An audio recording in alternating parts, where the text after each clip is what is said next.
He was supposed to be untouchable. For half a century, Chuck Norris carried the face of discipline and the voice of calm strength. He was the warrior who never spoke out of anger, the man who turned silence into power. But time has a way of testing even the strongest walls. At 85 years old, the silence finally broke. And when it did, Hollywood trembled. Because Chuck did not just speak, he named 6 names. The ones he said had crossed the line, the ones who betrayed the very code he lived by. Men who were once friends, mentors, even idols. Now they were memories he refused to forgive. Behind that calm smile lay 6 stories that would shake everything you thought you knew about him. Stories of loyalty, pride, and the heavy price of respect. Stay with us, because what you are about to hear will change the way you see Hollywood forever. Before we begin, take a second to subscribe to the channel and tell us in the comments where are you watching from today. Number 1, Shia LaBeouf. The actor Chuck Norris refused to forgive. Few people in Hollywood would have believed those 2 names would ever share the same room. On one side stood the calm veteran, the face of discipline, a man who turned self-control into a religion. On the other, the young firebrand, a storm in human form, praised for his brilliance and feared for his unpredictability. It was not a partnership. It was a collision between order and impulse. The year was 2009. Los Angeles shimmered under heat and ambition. A new commercial was announced, meant to bring together 2 generations of icons. The studio sold it as a symbol of balance, a handshake between past and present. Chuck saw it as another job, one more chance to honor the code he had followed for more than 5 decades. Shia saw it as an opportunity to break every rule he could find. Chuck arrived first. He always did. 20 minutes early, denim pressed, eyes steady. Even after 70 years of life and over 40 films, he treated every shoot like the first day of class. He believed preparation was a kind of prayer. When he stepped onto a set, the air changed. People straightened up. They felt the weight of his discipline before he even spoke. Then Shia entered. Late by almost 40 minutes, coffee in hand, restless energy pulsing like electricity. He greeted no one. He walked to the camera, glanced at the script, and said he would do it his way. For some on the crew, it was exciting. For others, it was chaos disguised as genius. For Chuck, it was a test of patience. The first scene began. Chuck delivered his lines with the precision of a surgeon. Shia rewrote his on the spot, adding long bursts of emotion that were never in the script. He demanded extra takes, argued with lighting, and changed blocking without warning. At first, the director tried to adapt. By the second day, the production was sinking. One crew member later said it was like watching a storm argue with a mountain. Through it all, Chuck never raised his voice. He stood still, quiet, eyes calm but distant. He did his part, word for word, then left the set the moment the director said cut. He did not gossip. He did not complain. He let silence do the talking. That was his way of fighting. Not with anger, but with stillness. By the end of the 3rd day, the tension was thick enough to taste. The schedule collapsed, and the footage never made it to air. The project was quietly buried, never mentioned again. But Chuck never forgot. He did not hate easily, but he remembered everything. More than a decade later, in the year 2020, the world was drowning in noise. Hollywood was louder than ever, built on controversy and spectacle, and in the middle of it, Chuck Norris broke his silence. On his official page, he wrote 6 words. Fame without discipline is chaos. No photo, no name, no context. Just 6 words that hit harder than any roundhouse kick. Within hours, the post reached over 3 million people. Everyone knew who he was talking about. He did not need to explain. He never does. That single sentence became more than a quote. It became a code. For Chuck Norris, fame had always been a mirror. It showed who you really were when no one was watching. To him, discipline was not control. It was respect. And respect once broken, could never be repaired. Shia LaBeouf kept moving, from success to scandal, from praise to apology. He burned bright, then brighter, then too bright. Chuck stayed silent, grounded, unshaken, the same calm mountain he had always been. In the end, their story became a lesson. One man lived by impulse, the other by honor. One thrived on chaos, the other mastered it. Both were fire, but only one walked away unburned. Number 2, Steven Seagal, the man Chuck Norris refused to respect. In the world of martial arts, respect is sacred. It is the air every fighter breathes, the ground they walk on, the bond that keeps competition from becoming war. But every few years, someone steps into the circle believing fame is stronger than humility. For Chuck Norris, that man was Steven Seagal. It began in the late 1980s. Hollywood was hungry for a new kind of action hero. Bruce Lee was gone. Stallone and Schwarzenegger ruled the box office with muscle and firepower. But the audience wanted something different, a fighter who looked like he could actually hurt you. Steven Seagal arrived at the perfect time. He was all sharp, confident. He moved like smoke and spoke like thunder. His debut film, Above the Law, turned him from a dojo master into a movie star almost overnight. He told interviewers he had been the first Westerner to run a martial arts school in Japan. He spoke of real fights, real gangsters, real danger. People believed him, at least for a while. Then the story started to change. Behind the charm, there was arrogance. Behind the confidence, disrespect. Seagal began claiming that other fighters, legends like Bruce Lee and Chuck Norris, were just performers. He said they were good for movies but not for real combat. To the martial arts world, those words were gasoline, and the fire started instantly. Bob Wall, the longtime friend of Bruce Lee and one of Chuck's closest allies, took it personally. He gathered other icons, Bill Superfoot Wallace, Benny the Jet Urquidez, Joe Louis, and made an open challenge. If Seagal wanted to prove his skill, he could do it in the ring. He never showed up. Not once. In martial arts, silence can mean many things. But refusing to fight after calling others fake means only one thing: fear. Seagal's silence turned his image from mystery into embarrassment. And Chuck Norris, the man who built his life on discipline and humility, saw everything he stood against in that one man. Chuck never confronted him publicly. He did not need to. He spoke one sentence that traveled through every dojo in America: a wannabe will never be. 6 words. Soft voice, sharp as a blade. Every martial artist who heard it knew exactly who it was meant for. That phrase became legend. It was quoted in magazines, whispered in locker rooms, even printed on the walls of dojos where young fighters trained. Because it was not just an insult, it was a reminder. Malone without humility is poison. As the years passed, the difference between the two men grew wider. Chuck's career stayed clean. He supported charities, trained thousands of students, and used his fame to teach discipline and respect. Seagal's path went the other way. His temper grew. His reputation fell. There were lawsuits, rumors, and scandals that spread faster than his films. He worked with police departments, called himself an expert in diplomacy, and even claimed to be a spiritual advisor to world leaders. But every new title sounded emptier than the last.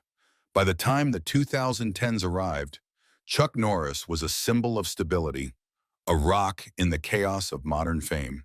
Steven Seagal had become a meme, a man remembered less for his skills and more for his ego. When journalists asked Chuck about him, he gave the same calm answer every time. He wished him well, but his eyes said the rest. Discipline and arrogance can never share the same space. To Chuck, the martial arts were not about strength. They were about control, mastering yourself before mastering others. He once said that a true fighter never fights to prove, only to protect. That idea defined his life. Seagal's mistake was thinking that skill made him untouchable. He forgot that respect is what keeps a warrior human. By the time Steven Seagal turned 70, He had lived long enough to watch his own shadow grow longer than his fame. Chuck Norris, older still, stood quietly at the edge of it, a reminder of what integrity looks like when the noise fades. One man lived for glory, the other lived for honor. One wanted to be feared, the other wanted to be respected. In the end, fear disappears when the spotlight dies, but respect stays long after the lights go out. And that is why Steven Seagal's name became a warning, not a legend. Because in Chuck Norris's world, discipline is the only rank that matters. And arrogance, no matter how powerful it looks, always loses the fight it starts. Number 3, Jean-Claude Van Damme, the student who became the disappointment. There was a time when Chuck Norris looked at him with pride. A young fighter from Belgium with a dream too heavy for his small frame. He arrived in Los Angeles with one suitcase and the belief that hard work could change his life. He worked odd jobs, washed dishes, and slept in small apartments where the rent came before food.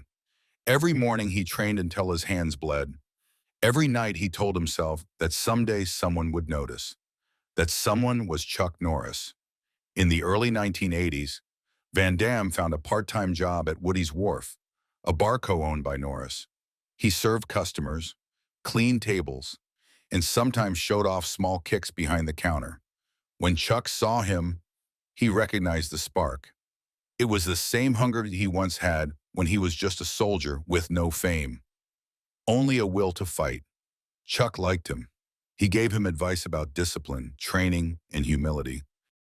He told him that the greatest battles are the quiet ones inside your mind. For a short time, they shared the bond of teacher and student.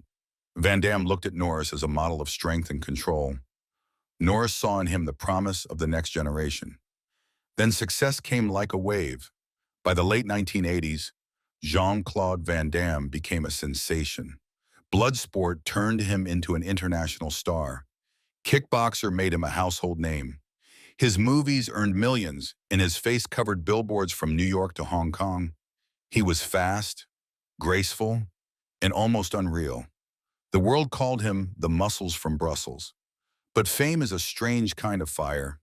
It warms you at first, and then it burns everything else. The same humility that once carried him now disappeared under the weight of ego.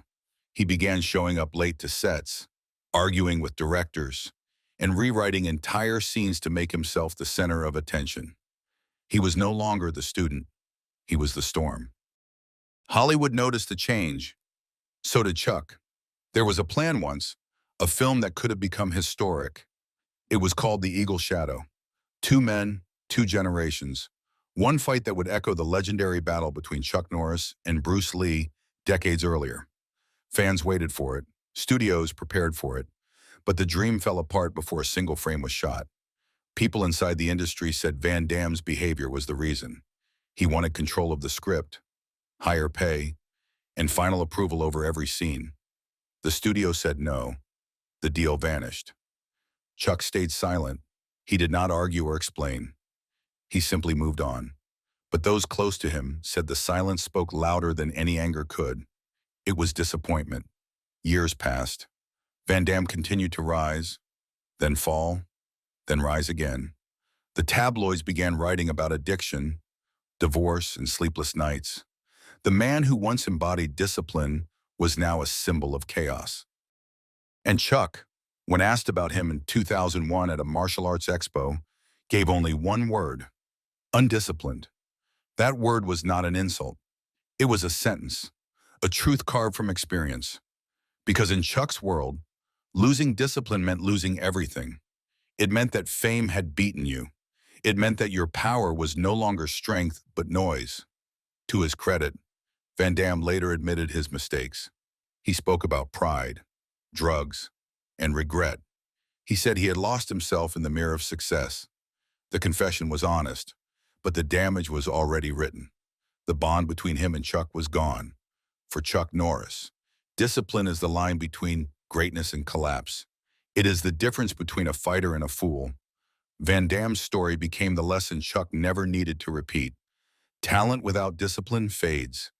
Respect once broken never returns. The movies remain. The kicks still look sharp. The splits still impress. But behind every frame lies a quiet truth. A student reached the top, but he left his teacher behind. And in that choice, he lost the very thing that made him great. Number 4, Alec Baldwin, the man Chuck Norris never met, yet could never stand. This story was not about movies or rivalries on a set. It was about something deeper. A silent conflict fought through words, headlines, and belief. In Hollywood, where fame changes faster than the wind, this was about what remains when the noise fades. Chuck Norris built his life on a foundation of faith and discipline. He believed that family came before fame, that loyalty was stronger than power, and that faith was not weakness, but strength in its purest form. To millions of Americans, he was more than an actor. He was a symbol of values that seemed to be disappearing. He represented an America that believed in hard work, gratitude, and moral clarity. Alec Baldwin stood on the other side of that vision. He was intelligent, fiery, and unafraid to provoke. Where Chuck lived by control, Baldwin lived by expression. He spoke fast, acted faster, and believed that truth came from confrontation, not silence. For years, they lived in separate worlds. But when politics entered the stage, those worlds collided. It began in the mid-2010s. Chuck had always supported conservative ideals. He had campaigned for leaders who spoke about faith and family. He wrote weekly columns warning that Hollywood had turned its back on the values that built the nation. He said that the industry was losing its soul, that laughter had replaced reverence, and that mocking what others hold sacred was the beginning of decline. Then came Saturday Night Live, week after week. Alec Baldwin stepped on stage as Donald Trump. The audience roared with laughter. His impressions became viral sensations, spreading through screens across the country. But for people like Chuck, it did not feel like comedy. It felt like ridicule. It felt like an insult to a country that still prayed before dinner and stood for its flag. Chuck did not answer with anger. He never does. In 2017, he published a column that spoke softly but struck deep. He wrote that faith and patriotism were not political ideas, but human responsibilities. He warned that a nation that mocks its own beliefs will one day forget what it stands for. He ended his words with quiet conviction, a line that stayed with his readers. If we lose the respect that binds us, we lose the country that raised us. He never mentioned Alec Baldwin, but no one needed him to. Everyone understood who his words were aimed at. And just like that, a line was drawn not between two men, but between two visions of America. Over the years, Baldwin continued his satire, sharp and unapologetic. He thrived on the chaos of public debate. He was admired and despised in equal measure. Chuck, in contrast, stayed still. Stayed. He spoke little, lived quietly in Texas, surrounded by his family and the students he trained. When asked about Hollywood, and he would simply smile and say that he had already fought his battles there. The contrast between them could not have been greater. One man built his power from volume, the other from silence. One believed the world changes when you shout loud enough. The other believed change begins when you lead by example. Alec Baldwin and Chuck Norris became reflections of a divided nation, two sides of a mirror that refused to align. By the year 2020, their differences had become legend. Baldwin continued to perform his political impressions, feeding off the applause of those who agreed with him. Chuck wrote about unity, courage, and responsibility, reminding his readers that anger never builds, it only burns.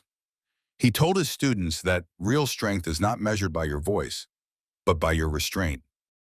A man who cannot control his temper, he said, cannot defend his truth. The two men never met. They never exchanged words, but their silence became its own conversation. To many, it represented the war within America itself, one half laughing, one half praying, both believing they were right. In the end, Chuck Norris did not hate Alec Baldwin. He simply could not respect what he symbolized. For Chuck, faith was sacred, and turning faith into entertainment was the line no man should cross. He believed that strength meant knowing when to speak and when to stay still, and sometimes silence is the loudest answer. That is why the two men never shared a frame, a room, or a word. They did not need to. Their beliefs had already spoken for them. Number 5, Bruce Lee, the friend the world turned into an enemy. Before there was fame, before there were posters and trophies, there were two men who simply loved the art of fighting. Chuck Norris and Bruce Lee trained together long before the cameras found them. They shared sweat, laughter, and long hours in dusty gyms where the smell of effort hung heavier than the air itself. They were students of different styles but brothers in the same belief. To both, martial arts was not violence. It was philosophy in motion. Their paths crossed often in the 1960s, when Bruce was teaching in California and Chuck was building his reputation as a karate champion. Chuck respected Bruce for his speed, his creativity, and his deep understanding of human movement. Bruce admired Chuck for his discipline and the calm power he carried into every fight. Together they represented two sides of the same coin, one born from energy, the other from control. Then came the year 1972.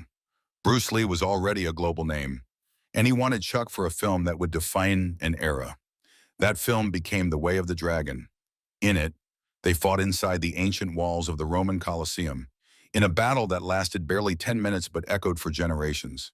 It was not just a fight, it was poetry written through motion. Two warriors pushing each other to their limits until respect replaced victory. When the camera stopped, they smiled, shook hands, and went back to being friends. But the audience saw something else. They saw rivalry. They saw two legends, one from the East and one from the West, locked in a struggle that felt bigger than a movie. Everywhere Chuck went, people asked the same question: who would win for real? Not how he trained, not what he believed, but who would win? No matter how many times he said it was just acting, no one wanted to hear it. They wanted a myth, not a memory. The years that followed were filled with that same question. Interviews, talk shows, conventions, all circling around one idea that refused to die. Chuck spoke kindly of Bruce every time. He said that Bruce was more than a fighter. He was a thinker, an innovator, a man who could turn philosophy into movement. But it never mattered. The world had already decided. They were rivals forever. When Bruce Lee died in 1973, Chuck was devastated. He did not speak publicly for months. He lost a friend, a teacher, and a mirror that reflected his own journey.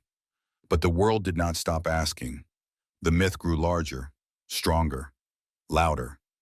Fans argued in magazines and gyms, comparing styles, counting strikes, imagining impossible rematches. It was as if death itself could not end the competition. Chuck once said that the hardest part of fame is watching people rewrite your memories. And that is what happened. The friendship he cherished became a story of rivalry told by strangers. In interviews, he tried to correct it. He said that Bruce had taught him the importance of flexibility, not just in the body, but in the mind. He said that true martial arts is not about beating others, but mastering yourself. Yet no matter how many times he spoke, the myth was louder than the truth. Decades passed. Bruce Lee became a symbol of speed and philosophy. Chuck Norris became a symbol of discipline and endurance. Two men who once trained together now stood as eternal opposites in the imagination of millions. They were like fire and stone, destined to be compared but never to meet again. Even today, more than 50 years later, new generations still ask the same question: who would win for real? And every time Chuck hears it, he smiles with the quiet sadness of someone who has already learned the answer. He knows that winning was never the point. Friendship was, respect was, legacy was. For Chuck, Bruce Lee was not a rival. He was a reminder that greatness does not belong to one culture or one country. It belongs to anyone willing to dedicate a lifetime to mastery. The world made them rivals, but the truth was far simpler. Two men met in a ring of ancient stone, gave everything they had, and walked away as brothers. That is the real story.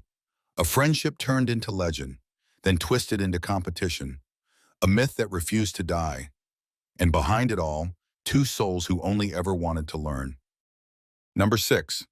Michael Moore, the man who turned politics into a weapon and found himself on the other side of Chuck Norris's line. This was not a feud born on a film set. There were no cameras rolling between them, no scripts, no rehearsed conflict. This was a war of ideas, a clash between two men who saw the same country and loved it in completely different ways. One believed America could only be saved through confrontation. The other believed it could only be preserved through faith. Michael Moore rose to fame in the 1990s as a filmmaker who refused to stay silent. His documentaries tore into corporations, politicians, and systems he claimed were corrupt. He called himself a patriot of truth, a voice for the forgotten. To many, he was a hero. To others, he was chaos with a camera.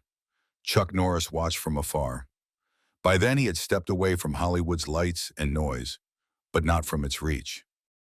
He had built his own platform, writing weekly columns that spoke about unity, morality, and personal responsibility. To him, freedom was sacred, and nothing represented that freedom more clearly than the right to defend yourself and your home. That right was written in the Second Amendment, and Chuck treated it as scripture. Then came the year 2002.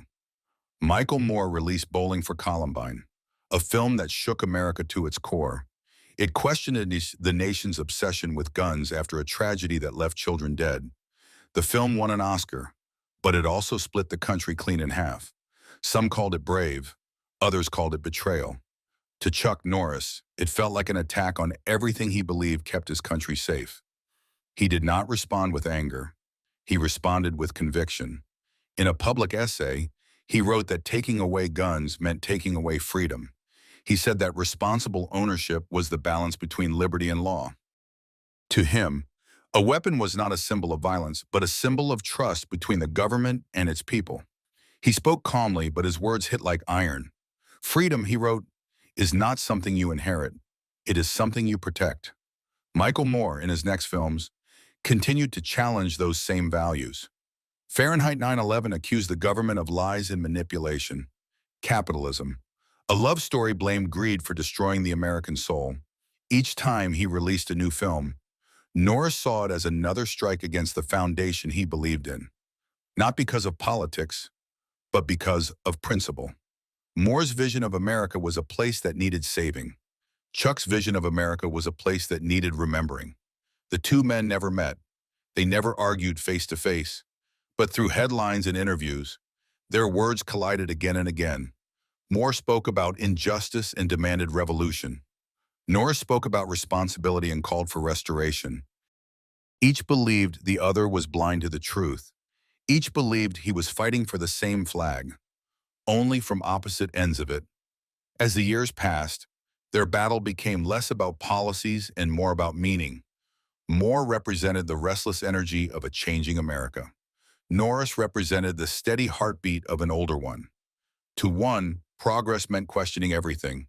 To the other, progress meant protecting what already worked. Two visions that could not exist in the same breath. By the year 2020, the world had changed again. New generations that grew up watching clips of both men, one shouting on stages, the other speaking softly in interviews. One used film to provoke, the other used faith to persuade. And even though they had never stood in the same room, their names had become two poles of the same argument. To this day, neither has spoken of the other directly. They do not need to. Their beliefs speak louder than any debate ever could. Michael Moore believes truth requires confrontation. Chuck Norris believes truth requires discipline. Moore believes change begins when you challenge power. Norris believes change begins when you control yourself. Two men, two Americans, two paths that will never meet, both convinced they are right, both devoted to a country that keeps changing faster than anyone can hold it still. For Chuck, the fight was never personal. It was about something larger, something sacred. He believed that if freedom dies, it will not be because someone took it from us, but because we gave it away. He believes that respect and responsibility must walk hand in hand. or the whole nation loses its balance. And that is why, even after decades, the quiet distance between Chuck Norris and Michael Moore still stands, not as hatred, not as rivalry, but as proof that two men can love the same country and still fight for its soul in completely different ways. When you look back at the 6 stories we just shared, they are not only about conflict or fame, they are about something deeper, about what happens when a man decides what kind of person he wants to be and what kind of world he wants to leave behind. Chuck Norris spent more than 60 years inside a world that worships success. He saw fame rise and fall, friends become strangers, and respect turn into currency. But through all of it, he held on to one simple truth. Discipline and faith are not rules. They are protection. They protect you from pride, from anger, and from forgetting who you are when the lights go out. Each of the 6 men he could not forgive represented something larger than a personal grudge. They were lessons. Shia LaBeouf reminded us that talent without control destroys itself. Steven Seagal showed that arrogance is the fastest way to lose honor. Jean-Claude Van Damme proved that success means nothing if you forget the humility that built it. Alec Baldwin revealed how belief can divide a country when respect disappears. Bruce Lee taught that friendship is stronger than rivalry, even when the world turns it into competition. And Michael Moore reminded us that two people can love the same nation and still fight for it in completely different ways. When you put all those stories together, you see the outline of a single truth. Strength without discipline is chaos. Freedom without respect is weakness. And fame without humility is a mirror that shows you nothing but yourself. Maybe that is why Chuck Norris stayed silent for so long. Because silence, when it comes from wisdom, speaks louder than noise. It tells us that not every fight needs a punch, and not every victory needs applause. So if you are watching this, take a moment to ask yourself, what do you stand for when no one is watching? What keeps you steady when the world tries to shake you? And more importantly, what kind of respect do you give to the people who disagree with you? If this video made you think, take a second to subscribe to the channel. It helps us keep telling stories like this, stories that remind us of what truly matters. And now I want to know from you, where are you watching from? Type the name of your city or your country in the comments below. And let us see how far this message travels. Because no matter where you are, one thing never changes. Respect, faith, and discipline will always be stronger than fame. Than fame. Than fame. Than fame.